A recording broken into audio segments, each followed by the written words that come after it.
Namaste, everyone. Welcome to the Cārvāka podcast. This is your host, Kushalmehra. My guest today is Shri Madhav. Madhav ji is an Indian politician who was a former National General Secretary of the BJP. He also is one of the founding governors. I am the board of governors of the India Foundation, one of the premier think tanks in India, and he's a member of the national executive of the RSS. But today, we're here to talk about Ram Madhavji's latest book, The Hindutva Paradigm, Integral Humanism, and the Quest for a Non-Western Worldview. Ram Madhavji, thanks a lot for coming on the podcast. Thank you, Kushalji. It's my pleasure. I know that your podcast is very popular. I'm happy to be with you on this podcast today. Thanks a lot. It's my personal honor, sir. I'm really looking forward to chatting with you. But, sir, I have a rule. I always ask this question to each and every author when they come and discuss their book. So I have two questions for you to begin with. Why did you decide to write a book on a very specific subject? And the name really, I mean, I was telling you before we just went online, when we were offline, the name really intrigued me. So can you give us a brief introduction into why this name, and why did you decide that, okay, I need to write a book about the views of Deen Dayal Upadhyay ji at this very particular time? Look, many people think that we are idiots. We don't have any thinking. We only are, sloganeering people. We don't have any big thought behind our entire movement. The very idea of using that word paradigm was to convey that after all, the Hindutva movement has a big thought process behind it. What Hindutva came to be associated with in the last few decades is some political activity, some agitations. For those who criticize us, it's about opposing this religion, this community, that community. I wanted to dispel that myth about Hindutva, that wrong understanding about Hindutva, and say that no, it's a very paradigmatic thought which inspires or motivates people associated with this movement. Having said it, Kushalji, I must mention that this is this kind of some kind of you call it clarification or clarity is required, not only for our adversaries, I would say for our own followers. They also should know that it is not just about some government or some political party or some winning election or losing election. It's about a major transformative idea. The whole movement is based on certain very profound ideas which Deen Dayal ji had articulated in the form of integral humanism. But even that integral humanism, that idea, the source or the root of that idea again is the Hindu idea, Hindu philosophy, Hindu thinking. Now, about that first word, Hindutva, why I use Hindutva? One is, of course, people easily understand that it is something to do with the Indian right movement. That's one reason. Secondly, as far as we are concerned, we don't differentiate between Hindutva and the Hindu philosophy. For us, both are one and the same. And even if someone wants to call it Sanatana Dharma or Indian religion, Indic philosophy, whatever, see, these names, all of them represent the same idea. So, Hindutva, as we understand as Hinduism, is what this whole paradigm is all about. And we all stand committed to that paradigm only. We have not created any separate ideology. That's the whole purpose behind naming this book as Hindutva Paradigm. All right, so that's a very fascinating way of looking at it, because it takes me back to Savarkar's version. So Vinayak Damodar Savarkar's version was that Hinduism is in the spiritual realm, and Hindutva maybe in the material realm, where we talk about rights and we talk about. So obviously your take is slightly. Would I qualify that to be a slight deviation from that Savarkarite version, or it is maybe an expansion of that itself? No. Beauty of Hindu philosophy is it fits many shapes and many sizes. Savarkar's was one shape. There were many others who interpreted Hindu philosophy in their own different ways. For example, your podcast is called Cārvāka podcast. Cārvāka was one great philosopher of the 9th, 10th century BCE, before Christ, who had presented a totally different version of the philosophy here. Buddha had a different take on the ancient Indian philosophy. See, Hinduism is a very flexible, very open-ended, very continuously evolving thought process. In that, of course, Savarkar had an interpretation which is not very much removed from the core philosophy, but it's not the whole thing again. And when I say this, I'm not even claiming that what I said is the entire thing. The day I say that, I'm doing injustice to Hindu philosophy. Hindu philosophy, as Mahatma Gandhi always used to say, is uh, Satya ki Nirantar Khoj. An eternal search for the truth is what is Hindu philosophy all about. Okay, I did not use, or I'm trying to refrain from using the word Hinduism, Mhm. because in our understanding, isms again are closed schools of philosophy, or Fair schools, enough. closed fields, schools of thought, whether it is communism or it is capitalism or it is any other ism. They are all very closed set of ideas, whereas Hindu philosophy is never a closed one. It's a very open, very inclusive, very egalitarian, and ever evolving philosophical thought. So your question about Savarkar was, Savarkar tried to give one interpretation. He tried to give some kind of a straight-jacketed definition to it. One who considers this land as Pitru Bhumi and Punya Bhumi. Mhm. That's what his definition was. Savai Hindu Rutisprata. He said they only can be called Hindus. But many don't consider this land as Pitrubhumi. They consider it as Matrubhumi, motherland. Yeah. So there Yes. can be many definitions, but the core philosophy, core ideas, they remain common to all these interpretations. Gandhi's interpretation of Hinduism was different from that of Savarkar. But Gandhi, throughout his life, was branded by all his adversaries as a Sanatani Hindu. He himself always introduced him as a Sanatani Hindu. So Hinduism allows that flexibility to different interpretations. That's indeed very true, sir. So, but I wanted to ask you this question from a writer's perspective. Now, when you are trying to encapsulate the thoughts of a person, now I was really interested, like in the start of the book. I think it was chapter 3. Yeah, it was chapter 3 where you start with the baseline, which is the 4 lectures of Deen Dayal Upadhyay ji. Now, this is just me trying to get into your mind and the process of how you would have gone about writing the book.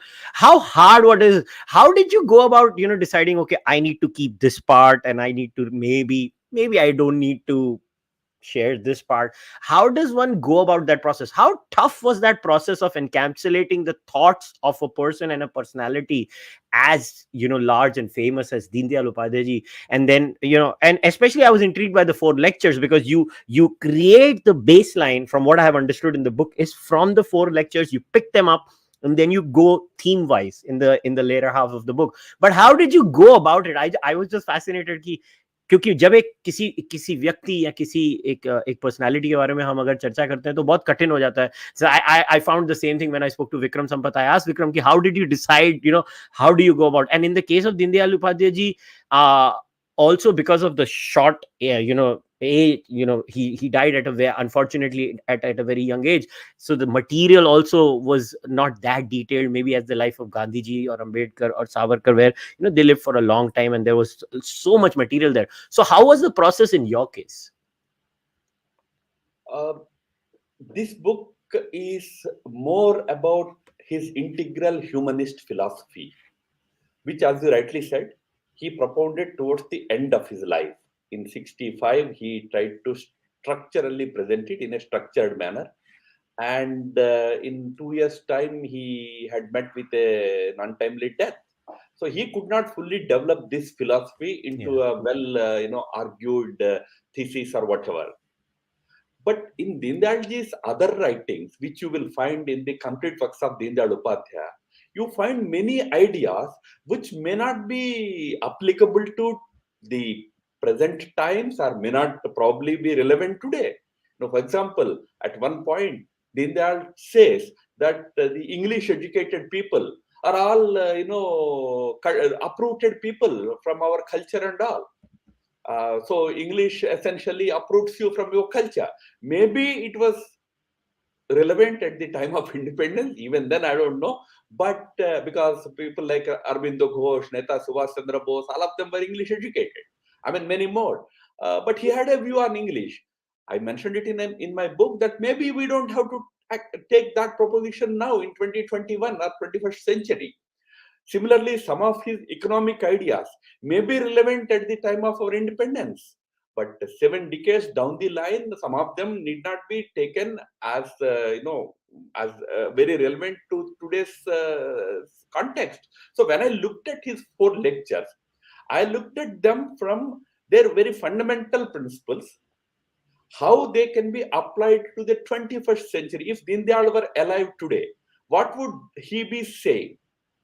Now, this requires some amount of intellectual honesty. I'm not trying to praise myself, but generally I'm putting a point across here that if you look at Gandhi, since you mentioned about Gandhi, yes, you are right.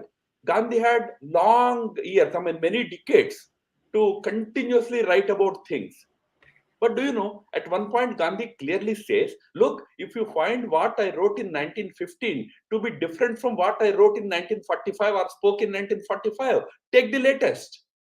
Because in my journey, probably I have learned more things, I have matured more. So take my latest ideas. I see that as an intellectual honesty of a person.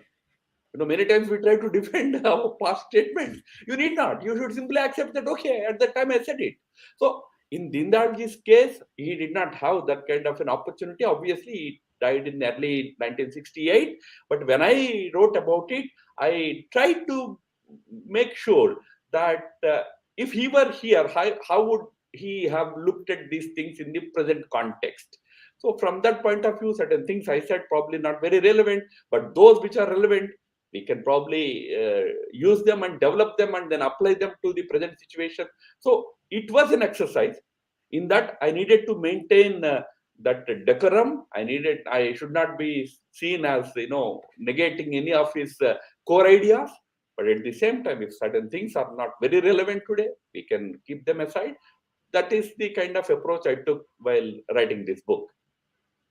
So this is fascinating. You just mentioned, right, about using the analogy of what Gandhiji said. I mean, just think about it. Today, in the age of social media, I mean, you're there on Twitter, I'm there on Twitter. People take out tweets of 10 years ago and they say, "तुमने 10 साल पहले ये tweet किया था." So, and here you are. In fact, and I know because I've read the book myself, and you, in many places, you clearly take a view which is maybe not in agreement with Deen Dayal Upadhyay ji itself. And what I have observed as an outsider, I'm not an insider to the RSS, you're an insider to the RSS. I just look at the RSS from whatever information I get through the media or whenever I get to speak with people like you or some others.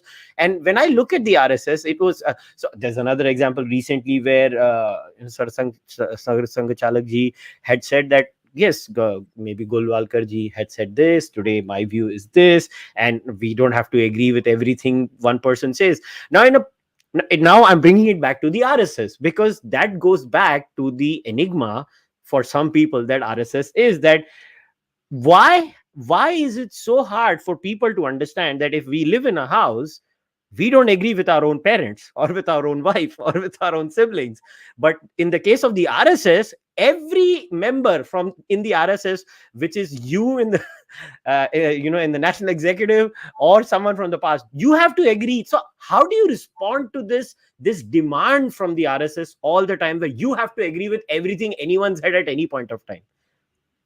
Oh, not really. In fact, you very rightly referred to the current RSS chief's statement some time ago, that issues have to be seen from the prism of the present day situations. You cannot, your prism cannot be what something was said 7 decades ago, 5 decades ago, like that.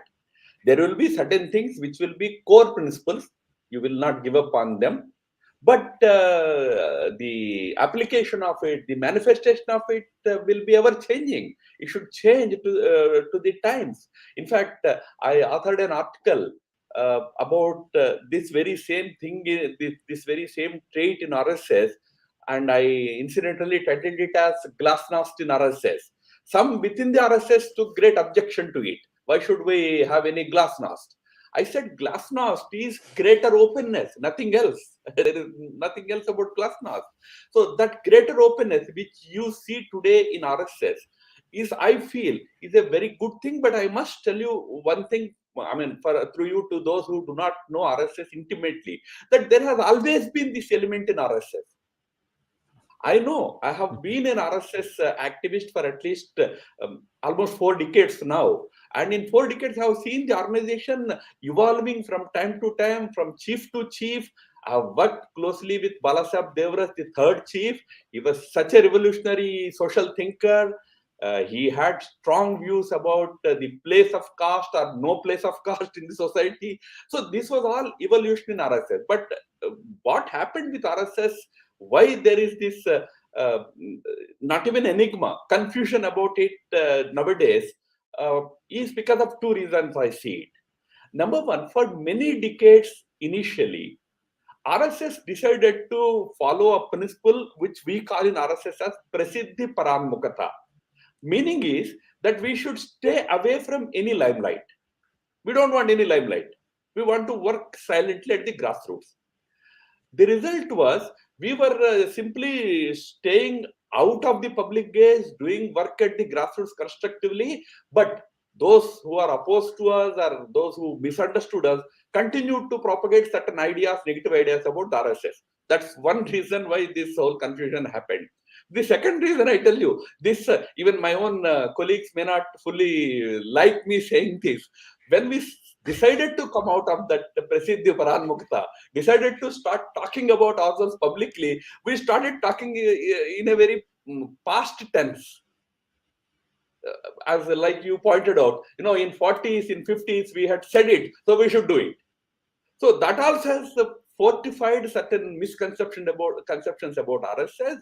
But the core of RSS is like what is the core of Hinduism, Hindu philosophy, that you should be open to ideas, you should be inclusive, you should always evolve with the times, change with times, keep certain core principles intact and keep evolving. So to sum it up, one was, of course, the adversaries have created an image about RSS over the last several decades. But sometimes our own articulation has also resulted in fortifying that negative image. But thanks to the efforts of last at least two chiefs, a lot of openness has come in and a lot of engagement with outside society has happened. So now things are getting more clear to the people. People are understanding RSS better. All right, sir. Now, so you spoke about core principles. So let's get into one of them in your book, which is titled Rashtra. So the Indian concept of nationhood. Now, this is a very interesting thing where in the book also you use a very obviously I have the soft copy Kindle version, so I'm not going to give the page name, but you start in a very interesting way. You say the Indian Constitution does not call India a nation; it uses the word union in its place. And obviously, then you go ahead and there is a place where you have quoted Deen Dayal Ji, I think, where people seem to think that the center must be so strong that unless the center is very strong, the provinces will always be an impediment in the way the center becomes strong. That is the wrong view. If provinces are made autonomous, that does not necessarily mean that the center will be rendered weak. What do we find here? My view is that the provinces will be nothing but glorified district boards. All these clearly show that in the hands of the central government, which wants to override and convert this federal system into a unit sector, it can be easily done. There is no danger of this sort of government becoming totalitarian. Now, this is a very interesting way of looking at it, because in India, obviously, there is a clear debate, sir. On one side, they say the current Indian state is a British construct where there was no sense of nationhood before that. The Britishers came, they united the different princely states, and after that, they gave everything the British gave us. They gave us democracy, they gave us everything as if we were nothing. And obviously, on the other side, there is the argument of the civilizational state, which you obviously you articulate in this book. Now, how does one explain this maybe, and if you could summarize Deen Dayal Upadhyay ji's views on this whole debate on nationhood, which is, if you ask me personally, it's a tragedy that in India even this is up for debate. Yeah, exactly. It's a big tragedy that we still don't have a clarity over our nationhood. Not as a criticism, but as a matter of fact statement, let me tell you, the entire constitution, which is the edifice on which the unity, the oneness of this whole nation rests today, doesn't call India a nation. You know, the preamble calls India as we, the people of India. There is a discussion of India is people. When India was to be defined in Article 1, we only defined India as a union of states. Now, there was a lot of debate in the Constituent Assembly over this issue. Many members tell Dr. Ambedkar that why do you, after all, imitate the American Constitution and describe India as we the people of India? Why not say that we the nation of India? Ambedkar had one explanation at that time. He said, all right, it is all very, you can fashionably call it a nation and all, but do we really have that national consciousness in us? We were fighting over religion and we got split into two. We divide ourselves on religion, on caste lines, language lines, this lines, that lines. We are we are lacking in national consciousness. We should build a nation. That was his idea. So he said, uh, we call India as we the people, but we will make a new nation here. That's when that phrase "making of the nation" came into vogue after that. But we always held, not when I say not just the people of RSS or right wing people alone, even Gandhi and even Nehru. uh, What was his speech on 14th night? That tryst with destiny speech. Long suppressed nation finds its expression. What is that long suppressed nation he was talking about? See, everybody knew that it is an ancient nation. It was a nation because of its culture and civilization. Okay, politically, we were having different kingdoms and different governments. One person who tried to create one political entity for the entire nation was Ashoka. Otherwise, it was always into many kingdoms and all. As you very rightly pointed out, at the time of independence, we tried to adopt the European idea of nation state and tried to apply it to India. European nation states are states first and nations next. They created Mhm. nations around certain state concept, a geography, a clan, or a ruler, a king. Around that, a nation was created, or a language and geography created a nation. But in India's case, it was not a creation based on any one or two aspects. It's a nation that has evolved over the experience of millennia. Simple question that your readers I put to when we became independent, we proudly say that Sardar Patel had united 560 kingdoms into Indian Dominion, Yes. and Pakistan Dominion also got some of them. But that means India was not one kingdom. Does it mean there was no India at that time? We were still Mhm. India. We were ruled by different people. Because that India, when we say, that was not a political or a nation state entity, it was a socio cultural civilizational entity. This confusion could have been addressed at the time of our independence, but for various reasons we could not do that. But it is important that we remember that in India, European nation states are different from India's nationhood concept. Then I just take a few seconds to talk about the other ideas that you mentioned. Democracy. We opted for democracy. But Ambedkar makes a very interesting, statement in the Constituent Assembly. He says, "Look, when we are adopting democracy, don't think that we are aping Europe. Of course, democracy has a majoritarian rule, is a European model, but democracy is in the DNA of India." This he says in the Constituent Assembly, and he goes on to say that the Buddhist sanghas always were run on democratic principles. The parliamentary procedures, as we know today from the European practices, were known to the Buddhist sanghas those days. So then Dindayal adds that not just the Buddhist sanghas, even Vedic samitis and sabhas used to be run on democratic principles. So democracy we adopted not just because it is a fashionable idea. It was a fashionable idea at that time in Europe, but also because it suited our DNA. And there is no better testimony to it that we have been the most successful democratic country in the world. Country with 1.3 billion people, a successful democracy, governments change at the drop of a hat here, and mature people. We have proved that even that European idea we adopted, we have run it in a most successful manner, because this country's DNA is democratic. The only rider to it is what Gandhiji had said at the time of our independence. He said, democracy, there is no alternative to us. We should go for democracy. But in Gandhi's words, he says, to me, democracy only meant the weakest shall have equal power as the strongest. That was his meaning of democracy, not the majoritarian rule.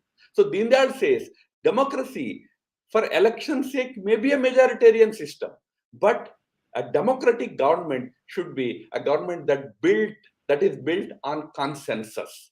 It should not be majoritarian, he says. So there is certain Indian idea about democracy also. Have we achieved it?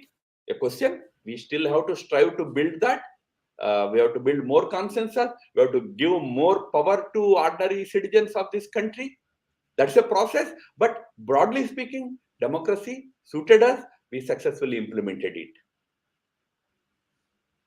All right. So another interesting excerpt from this chapter was where you talk about the Deen Dayal Upadhyay's concepts of the four elements that constitute a nation. Obviously, he says one is land and people, then two is common aspirations and collective will, three a well-organized system of do's and don'ts, and four a certain ideals of life that are common to all these people. Now, here's where the rubber meets the road, sir, as they say, because the do's and don'ts in a country as diverse as India is where the problem rises, right? Now, just I am an ethnic Punjabi born in a Gujarati area of Mumbai, which is a majority Marathi speaking area.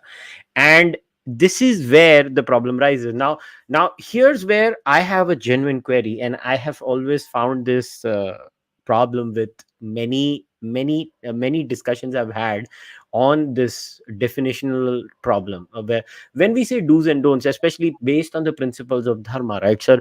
But before we start about the principles of dharma, don't you think it's very important to define what dharma might mean to everyone? Right, dharma might mean something to me and dharma might mean something to someone else, and when we don't have common definitions, how do we have common do's and don'ts, sir? Oh, okay, first of all, dharma should not mean different things to different people. As far as we are concerned, we have well defined, well interpreted meaning for the concept of dharma, not the word dharma per se. Word dharma per se can mean many things. As a person, you have your own dharma. As a river has its own dharma. A tree has its own dharma. But dharma as a concept is a very well defined concept. Here, since your greater focus is on do's and don'ts, which is very relevant. I mean, it's very important for us to understand. When Deen Dayal ji talked about do's and don'ts, he was not offering any moral code. Please remember. Okay. This is a big mistake many of our own supporters also make. He was talking about do's and don'ts as per the dharmic view. There are certain values. Moral codes are constructed by people. I mean, different people. There are what we call as Victorian morals, which heavily influence our thinking today, because most of us are products of convent education. So moral codes are different, and moral codes also keep changing from time to time. They are part of Absolutely. your treaties. They are part of your constitution. Your constitution is your moral code. But what dharma talks about is not necessarily the moral code. They keep changing.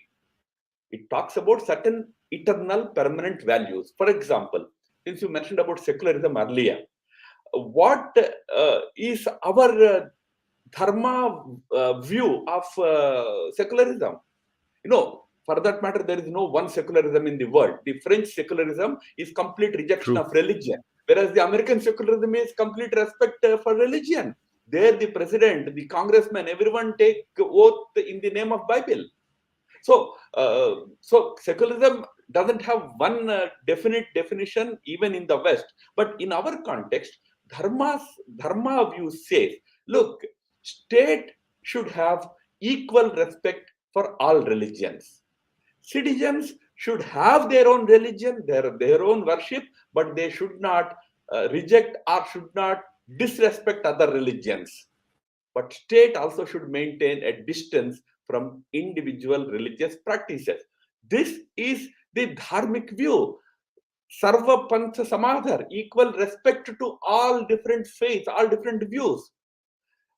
We should have taken that as our secularism at the time of our independence. In any case, at the time of independence, again, I'm sorry, I'm going back to Constituent Assembly debates again and again, but it's a very fascinating literature to read. Some people insist that we should include it in our fundamental principles of our preamble of our constitution. Nehru comes and says, look, in India, culture and religion overlap. So it is not very easy in India to simply say that, secularism, we reject religion.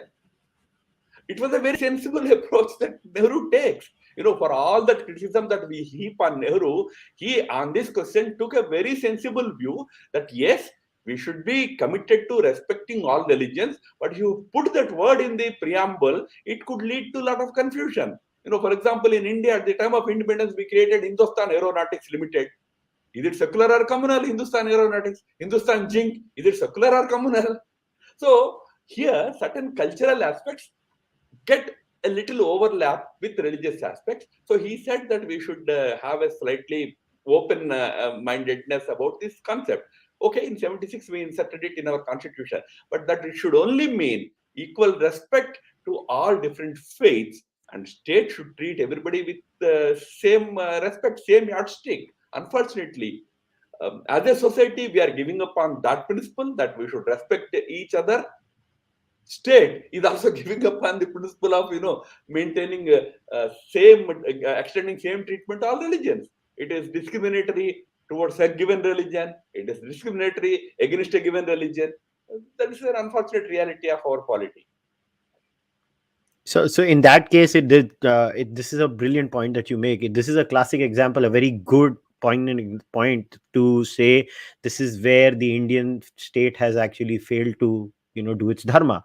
The Indian state itself, by its very nature and its behavioral patterns, as you rightly said, that it discriminates actively against religions at times.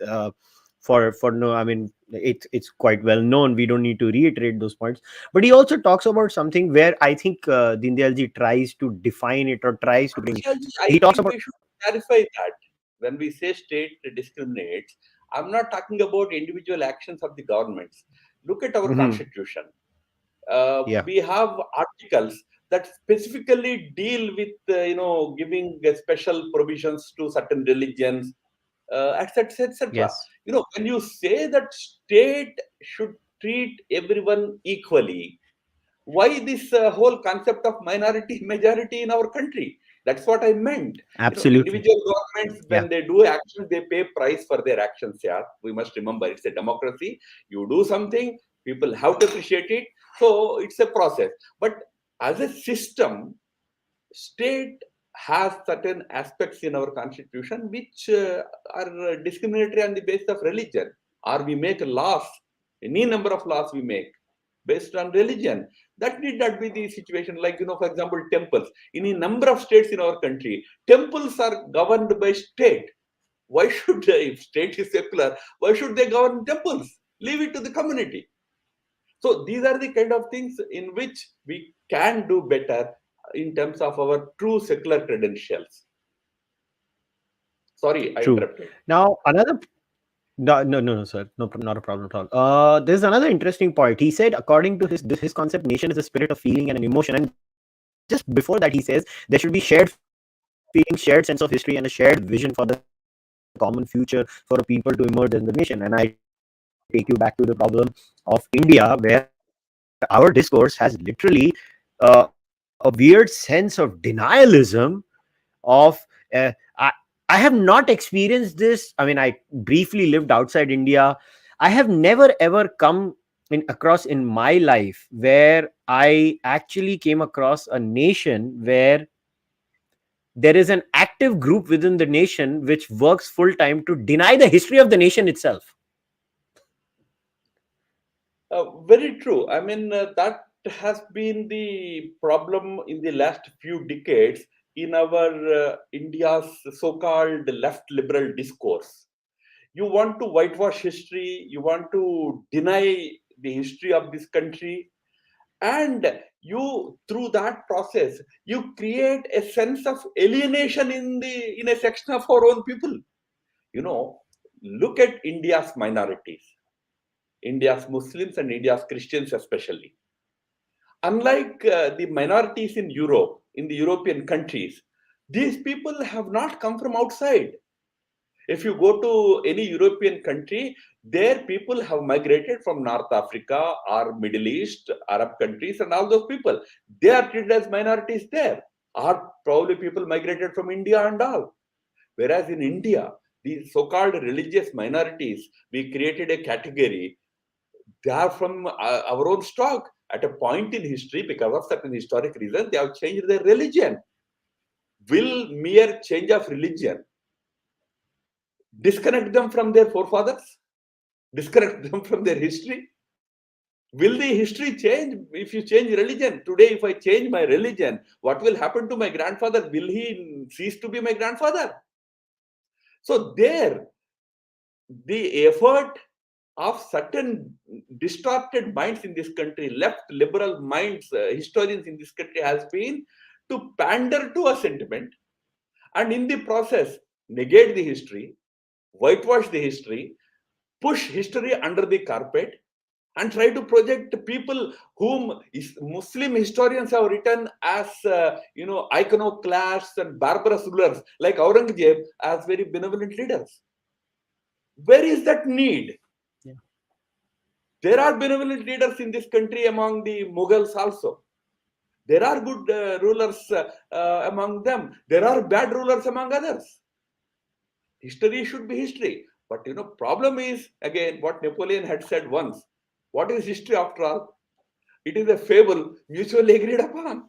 If the rulers and the ruled agree, that becomes history. So these historians had state patronage for some time in 70s and 80s.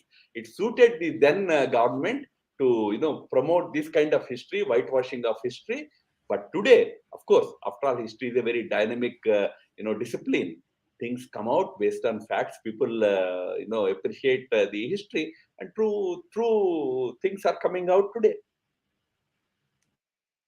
So another point before we go into the next point that I wanted to, another distinction that you uniquely point out in Deen Dayalji's works is that what is the role of the state itself under Rashtraman. So basically, his concept of Rashtraman was the state is a subset of the Rashtraman, and he clearly differentiates between the two. So could you tell us a little bit about that? Oh yes, Kushalji. Actually, I don't know. It might be the experience of you or your own family some 50 years ago. It was my experience as a child that the role of state in the life of my family, or for that matter, families in areas, rural areas in India, used to be very minimal. We were, in a way, self sufficient. We were having our own systems in place. We used to run our own lives. Once in 5 years when elections happen, that's when state used to come into picture. From there we traveled to a situation where today everything is state controlled. You, in your daily life, you come across the role of a state at least once every day. That is not traditional Hindu idea of the state. I give you one, interesting example. In India, we used to have lots of kings. They used to have battles with foreign aggressors all the time. Last 1,000 years, there were many foreign aggressions, and we used to have fights. If there was no foreign aggressor attacking you, you would pick up a quarrel with your neighboring king and still fight. because you think that fighting is the dharma of the king. Kings used to fight, but did society ever fight? Bengal's Nawabs used to have huge quarrels with the kings of Orissa, but did Bengalis and Orias ever fight? Because kings would fight, but society was never impacted by those affairs. Societies were the center gravity of the gravitational center of the society was not the state. I must tell you something interesting here. Both Gandhi and Deen Dayal both had supported the idea of a unitary state. Since you referred to federal system, they both said for a diverse country like India, we better have a unitary state. That's the reason why in our constitution we don't have the word federal.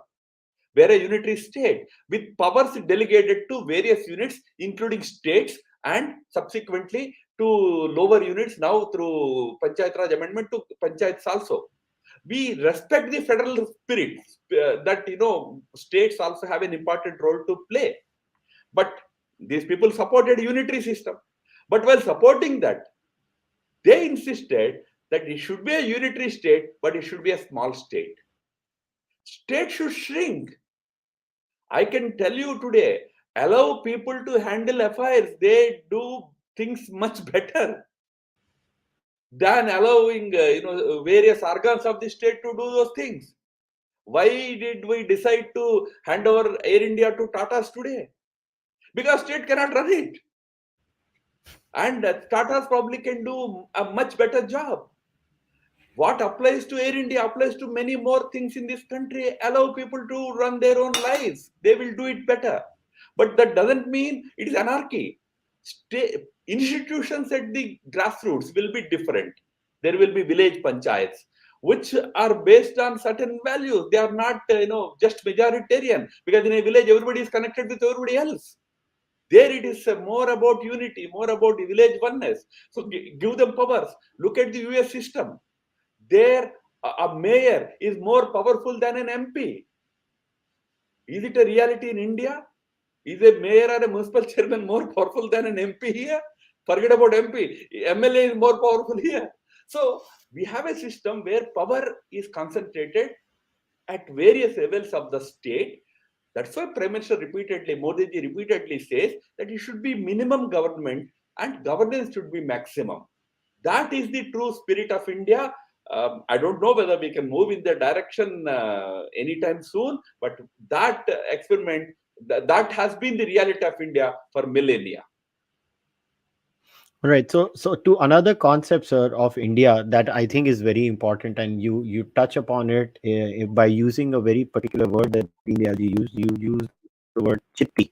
You call it the national soul, al virat, the national life force. Now, again, this is another problem or another point of differentiation in India. That in India there is one group that does say that India does have a chitti, does have a national soul, and the other side there says that there is no such thing. So what was this chitti of India according to Deen Dayal Upadhyay ji?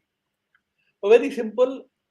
Had it not had one common aspiration that is manifesting through its value system, its actions, its traditions, and its culture, India would not have been one nation at all. That common aspiration is what Deen Dayal ji called as the chitti, the soul. You go to any part of the country, certain aspects are common. You will find them everywhere. For example, a reverence for nature. You go to any corner of the country, you will find it. Because that is the DNA, that is the spirit. I tell you, you go to any remote village in Uttar Pradesh, go to the the poorest family in that house, reach out to the oldest woman who would probably be an illiterate. Go and watch her morning prayer. She would start by saying Ganga Maya ki jai, Tulsi Mata ki jai, Go Mata ki jai. But remember where she ends. She ends with the prayer by saying Lok Kalyan ho. Let the entire world be happy. Why is she saying that? Who taught her? That is the soul speaking. That soul is manifest through our value system, which we call as dharma. Deen Dayalji Mhm. described that soul as chiti. It manifests in various ways in in a nation's life. To give you a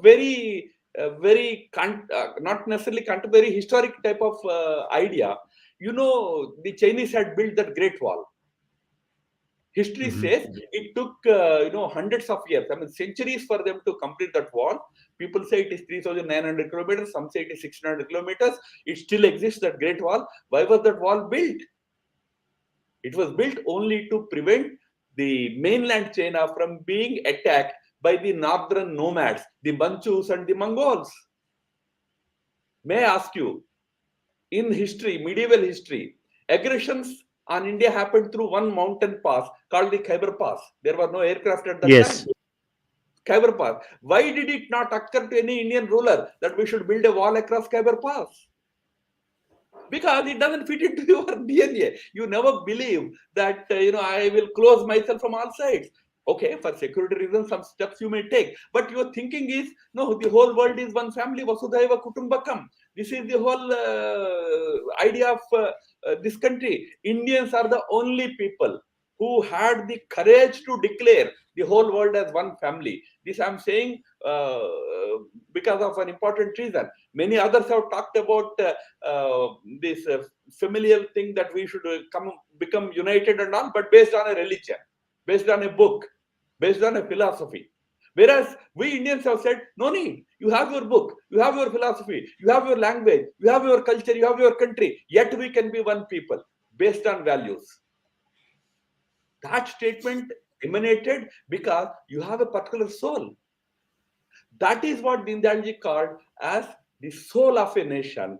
When it manifests in the form of the Virat. When that soul manifests, it does good for the, of course, country, for the entire humanity. All right. So now, one last question from my end, and then I'll start taking the viewers' questions. Now, this particular thing, I mean, well, it is the Charvak podcast, so obviously, I am someone who has always been on more of a, I don't know, you can use a laissez-faire capitalism, whatever. I just believe in free markets. Now, the one thing that I was confused by, I don't know how else to say it, when I was reading the book, was the economic worldview of Deen Dayal Upadhyay ji, because he does not say we need to reject free markets, but he also, I don't know, at least I could not understand, maybe on when it comes to the economic front, what am I supposed to do then? Could you expand on his economic views, because a lot of viewers of the Charvak podcast are also keen, very keen on the economic views of the RSS, because obviously on the one hand RSS has, the largest union in India. I mean, everybody knows about that. And then on the other hand, you also have this view from Deen Dayal ji in this, as you have articulated in the book, that we are not socialists, but we're not capitalists at the same time. So what are we then? Oh, okay. Firstly, RSS is not an economic organization, so it did not have any views on day-to-day economic policies. But broadly speaking, what is the economic thinking of the RSS? Uh, it can be deduced from two words. One used by Dindayal, the other used by Gandhi. Both meant the same thing. Gandhi used the word Sarvodaya. Dindayalji used the word Antyodaya. What we always said was that any economic activity, its ultimate objective should be the happiness of all. Gandhiji called it Sarvodaya. Dindalji said happiness of the last man, which is Antyodaya. Now, since we mentioned about communism and capitalism, communism found answer to this issue, that how do you make everyone happy? So rob the people who have something and distribute it to those who don't have it. But you are making somebody unhappy. So capitalism believed that okay, I cannot make everybody happy, so maximum benefit to maximum number. I'm just talking in macro terms, okay? There are much finer aspects of economy. I'm not getting into them. So what Deen Dayal ji or Gandhi ji, or for that matter, the present day RSS thinkers stand for is essentially that the economic activity should be such that it benefits the last man. What Prime Minister these days calls as Atmanirbharta. Many people misunderstand even that Atmanirbharta concept as if he was asking for India to be shut from all sides and everything we only do it. No, Atmanirbharta's meaning that is not the meaning of Atmanirbharta. Atmanirbharta means the man on the street should be able to stand on his own feet. For that purpose, if you want to take support from all over the world, you take it. Keep every side open to it. But the mission or objective should be not just the GDP, but GDP per capita. I mean, in very modern terms, I'm trying to put it. Take GDP, India is 5th or 6th or 7th largest GDP in the world. But in GDP per capita, we are 152nd. Have we been able to make the lives of grassroots Indians happy? Are they on their own feet? The effort should be in that direction. So broadly, RSS view is this. So in that, yes, we are not at all in support of the communist economic model. We don't see people as two opposing groups of haves and have-nots, which is the very basis of entire communist economic philosophy. Nor are we in favor of the core capitalist idea that you should have full freedom so that those who are capable will succeed and flourish in lives. We say no, that should not be the way. Those who are capable should make lives of the others happy. That should be the meaning of any economic success. Interestingly, today that principle is accepted by one and all. Look at the kind of charity organizations that the billionaires in the West create. They create foundations, they create trusts, and now they strive, whether it is Bill Gates or somebody else, their whole effort is to empower the people at the grassroots. That's the right way to go about it. Gandhiji called it trusteeship. Whatever you own, what you use is for you, but whatever additionally you own as profit should be for the good of the rest of the society. So we call it a corporate social responsibility today, different names we use it, but that is the core Indian economic thinking, and RSS stands for that. We are not against any multinational corporation or anybody else, but we are for ensuring that the benefits of the fruits of the economic progress should be enjoyed by the man on the street, the last man on the street. So I want to refine it even further here. So there is a very interesting concept that seems to be cropping up in the last decade and a half, which is called in the West is called conscious capitalism, capitalism with a soul, capitalism which is not devoid of the any emotions or human feelings, where people care for their workers, people care for the environment. And there are many people, I think the current CEO of Whole Foods in America also talks about conscious capitalism a lot of times. So could there be a situation where we could also maybe look at those kinds of things, or am I misunderstanding it? Oh, why not? I'm not too familiar with that concept that you mentioned. I've not read much about it, so I cannot comment on that.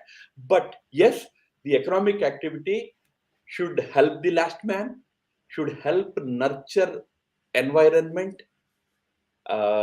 Should not exploit nature.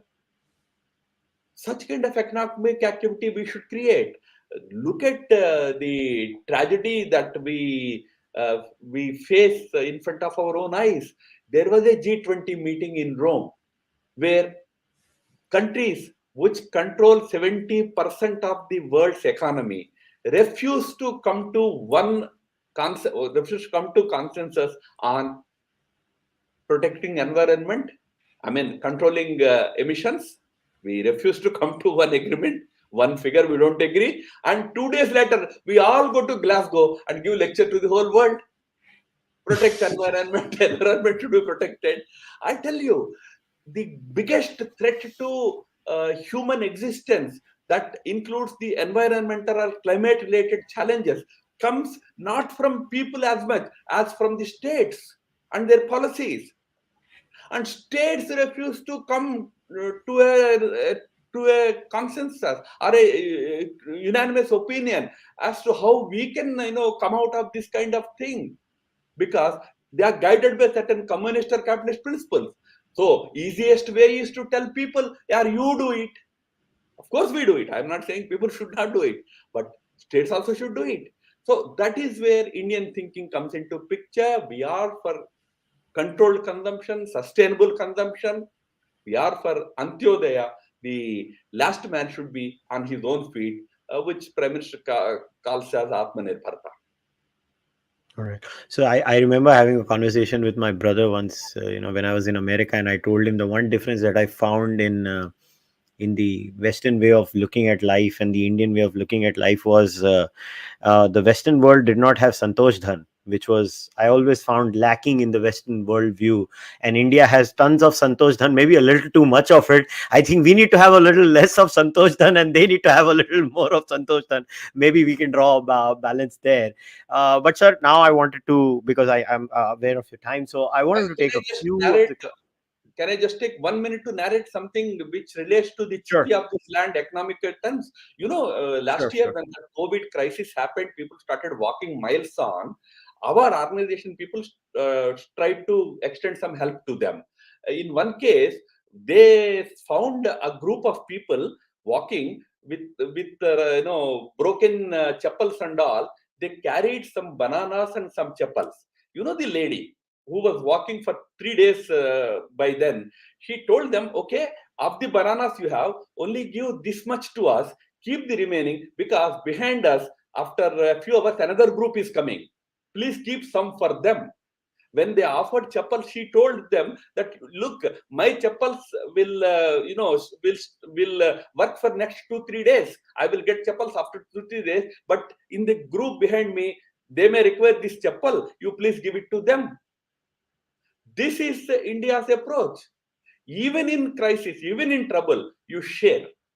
Share and care is the economic model of this country.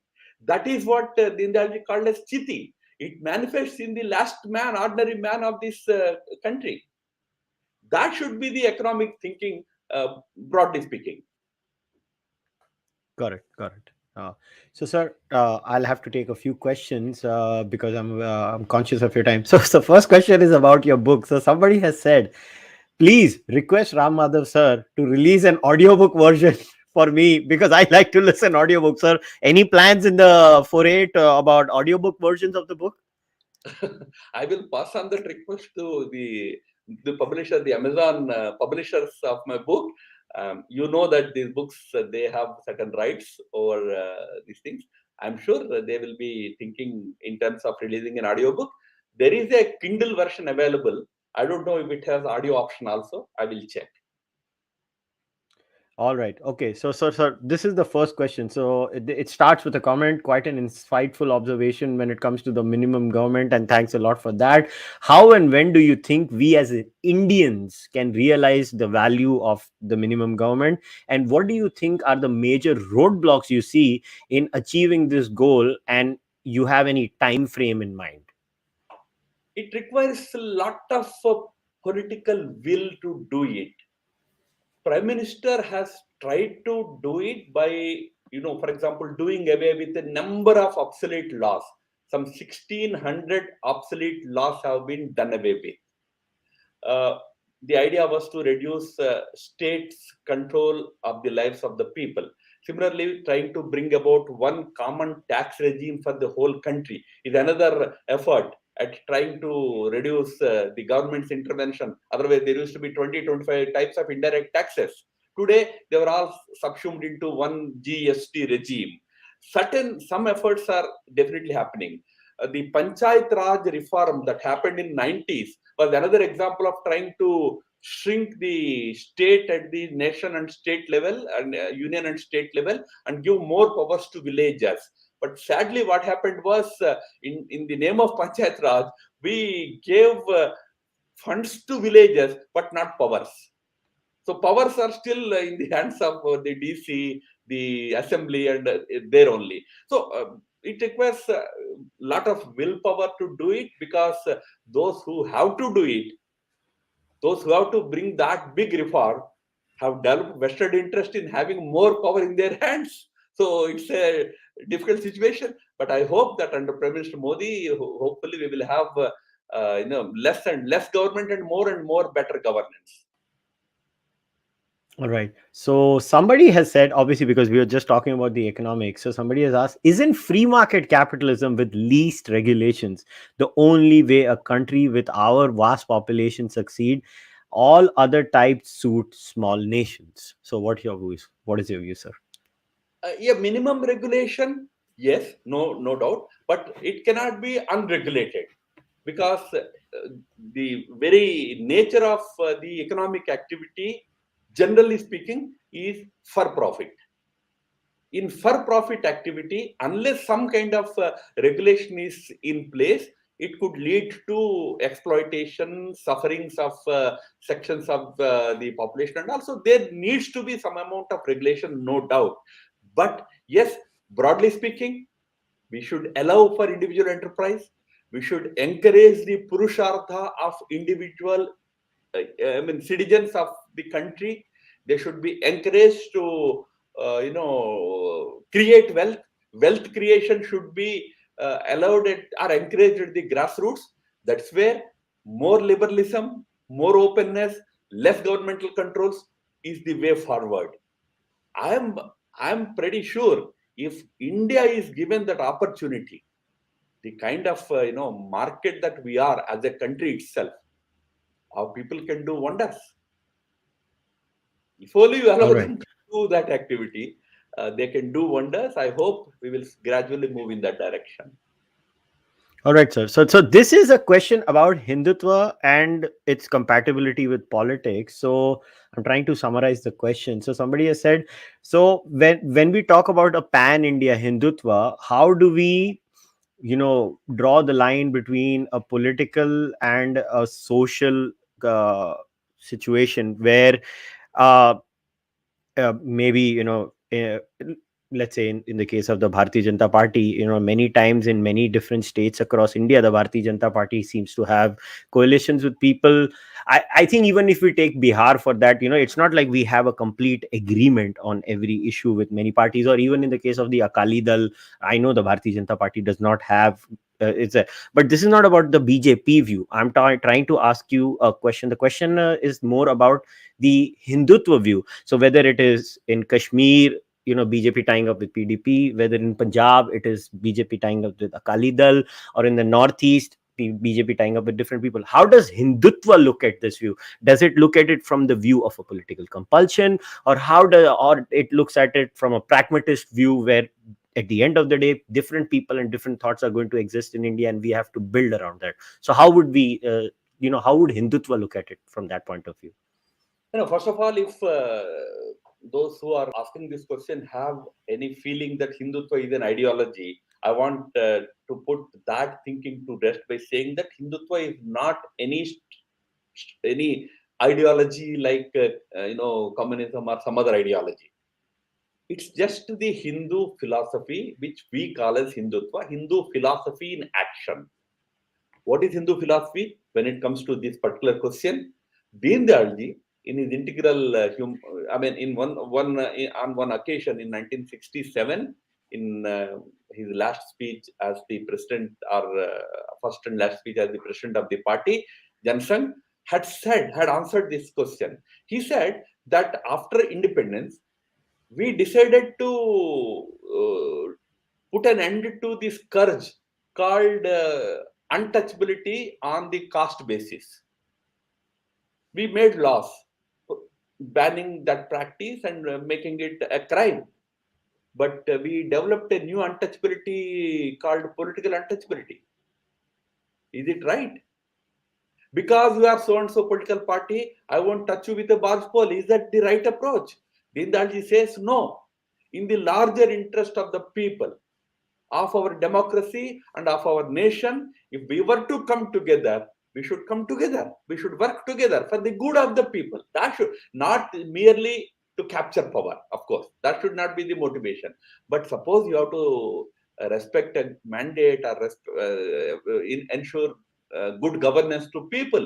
No harm in people who probably don't profess same ideas come together with the common understanding. It happened in 67. Samyukta Vidhayak Dal governments came into power in 8 states in India. They were all non-Congress governments. In those governments, in some states, there were communists and Jansangh together, arch rivals, ideological rivals. But they were together in those governments. Akali Dal and Jansangh were together, socialists and Jansangh were together. So Deen Dayal in his lifetime experimented with these things and came to this conclusion. In fact, one party leader gets very agitated and asks him this question: how can you do this? Karbuja chaku par gire, chaku karbuja par gire, katega to karbuja hi. That was his logic. If whether the knife falls on what do you call it, a fruit, or a fruit falls on a knife, it will be the fruit which will be the loser. But Deen Dayal ji says no, we should not look at the politics from that kind of a prism. We should be able to work with anybody and everybody. Yes, there were such situations. In 1989, BJP joined or worked with VP Singh's government. From outside, it supported the government. It happened. It happened afterwards also. And yes, we formed a government with PDP for some time, respecting the mandate in Kashmir. That is broadly the thinking of the Hindutva school of thought. All right, all right. So, sir, a couple of questions on education. A lot of passionate people, again, because and this is directly in relation to your book, and it comes to about the national identity. So, two questions. I'm going to mix them together. I'm going to read them. So, someone has asked Ram Madhav ji, when will we see an Indic narrative in our history textbooks? I think it's more of a plea than a question.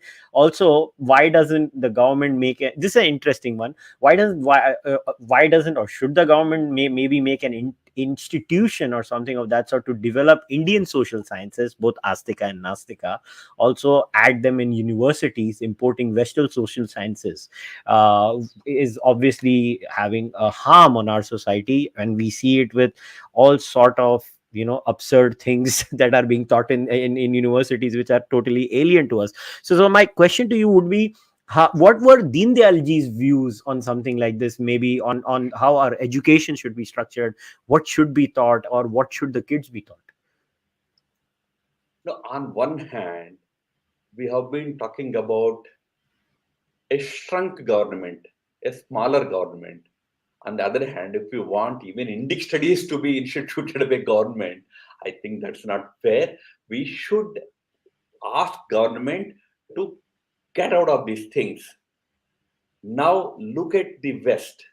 All the top rated universities are run on public charities. Okay, they get funds from governments of different states, provinces, or sometimes national government, but largely the endowments are provided by the society. And that used to be the system in India also. Even when kings were involved, they would only give some money and leave everything else to scholars and experts. So whether it is Indic studies or other things, it is for the society to come forward and develop those disciplines in a very institutionalized way, as suggested by people. What this government has done, Modiji's government has done, I consider it as a revolutionary step in this direction, was by promulgating a national education policy recently, NEP 2021.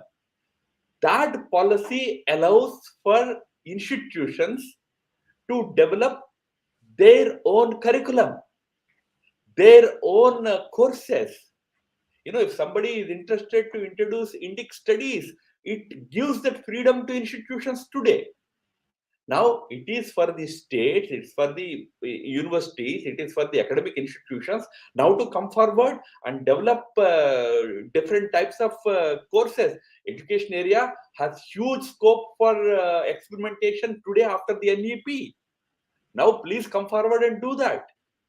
You can have an engineering course Together with that, one can learn political science and music or yoga. It can be interdisciplinary, pan-disciplinary approach.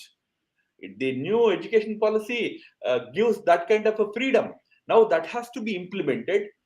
uh, some amount of effort is being made by government, of course, because education is a concurrent subject. Central government has certain powers, states also have certain powers. They are doing it, but this policy gives enormous freedom to private institutions in this country. Now they can develop good courses. They can correct distortions in our history. They can create literature, then teach to students. Now we have to do it. We have to actually bring education and temples out of the total control of the government and allow for society to educate people, give values to the people. Absolutely. So one last question, and then we'll wrap it up. Obviously, and you do talk about it in the book also, and a lot of people have raised this in our discussion today. They the issue of the understanding of caste, and obviously you actually share you talk about it in detail how Balasaheb Deoras also has very strong views on the subject of caste, and again, and I'll add one line to this, and I'll ask you, sir, is it a fair criticism then of the RSS that in spite of being the one active organization that actually works in getting rid of these fault lines in our society, do you think staying silent all these years in staying silent in front of the media, has it harmed RSS till the extent that you have ludicrous accusations against the entire organizational structure and calling them castes, when from whatever I've understood, they are the one organization in India that actually actively works against the elimination of this problem the most. So, sir, do you think this criticism is fair? जब जैसे मैंने आपने शुरुआत में कहा था कि हमें कहा जाता था कि काम करो शांत रहो. Do you think in a way this is also backfiring because people accuse RSS of such ridiculous things that are just next to impossible? Oh, you see, RSS is very difficult to understand and very easy to misunderstand. So people have lots of wrong notions about RSS and its mission and its vision and all that. It's our responsibility to remove those. But I also must tell you, Kushalji, there are people who have such misinformed views about the RSS, but there are millions and millions of people who are with RSS. They know RSS very well.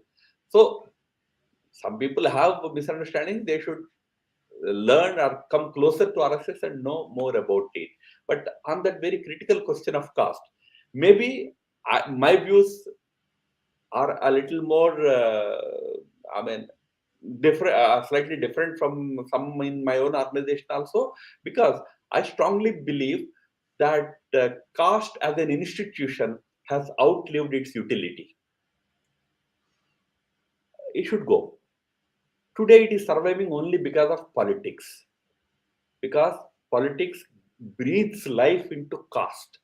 If you are a particular person from a particular caste, you can become an MLA, MP, you can even become a governor these days, you can become chief minister, anything. So every caste thinks that my man should somehow come forward. So caste consciousness grows because of politics today. Otherwise, it's not serving any purpose, sir. Today, even marriages happen across the caste today. It's not there in public spheres anymore. Huh. Because it is being nurtured because of politics, it is leading to certain divisions in the society. It should go. But my only question here is, how would it go? Dr. Ambedkar had all his life wanted caste to go. He had even authored a book called Annihilation of Caste. Caste should completely be annihilated. Could he achieve it? Some people, followers of Ambedkar, started organizations like Jati Pati Todak Mandal, Society of those who discard caste. In 2 years' time, Jati Pati Todak Mandal became a caste. This is the kind of social dynamic linked to caste. So we need to find ways of creating a different kind of identity so that this caste-based division is either removed or it is submerged. We live in different identities. We have multiple identities as individuals. We have our professional identity, we have our personal identity, family identity, language identity, national identity, religious identity, guru identity. This can be one more identity, but it should not be all powerful identity for us. So for that, what RSS thought was, let culture become one identity that subsumes all different identities. But if you want caste to go, you need to find another institution to take its place. Then only probably we will see a really caste-less society. uh, I won't be an unhappy person if caste goes. I will be a happy person. But my only point is, if it is a vyavastha, it can only go when something else replaces it. You cannot simply remove it and create a vacuum here. Vyavastha means you need something else, some other vyavastha there. So that is how we need to approach this challenge. Fair enough. So, sir, I'm just gonna read one excerpt from which is the last paragraph of your book, which kind of to me, sums up your book beautifully. So you end the book by saying, securing human dignity and human rights in a newly evolving world order will be critical issues that need concerted deliberation. Deen Dayal's thoughts and ideas can act as lampposts in managing the agenda of the new world order. Human-centric development, the key element of integral humanist thought, can become the sacred obligation of both national and global governance institutions. 21st century world doesn't belong to globalists, it belongs to patriots, proclaimed President Donald Trump at the United Nations in 2019. Instead, it it should belong to integral humanists. Ramadaji, it was an absolute pleasure talking to you today. I am really grateful to you for coming on the podcast and basically taking all the questions that I've asked, and you did not tell me anything. तुम्हें कुशल जो पूछना है तुम पूछना, मैं तुम्हारी खुशी से आंसर दूंगा. So for that, I'm really grateful to you. It was a pleasure talking to you. No, thank you. I really enjoyed this conversation. Thank you for this, Kushalji. All right, guys, time to wrap today's discussion up. The link to buy this book is going to be in the description of the podcast. It doesn't matter if you're listening to the video version or you're watching it or you're listening to the audio version. If you go into the description of the podcast, please go in there. I really insist all of you buy this book. It is a fascinating book into the mind of the RSS and one of its key thinkers. You don't have to agree with everything they say, but the point is, if I don't agree with many things the RSS says, but there is one organization in India that actually seeks people who disagree with them and actually tries to understand them, is the RSS. And that to me is the greatest asset of the RSS. I'll leave you guys today. I'll see you guys another time. Until then, namaste. Take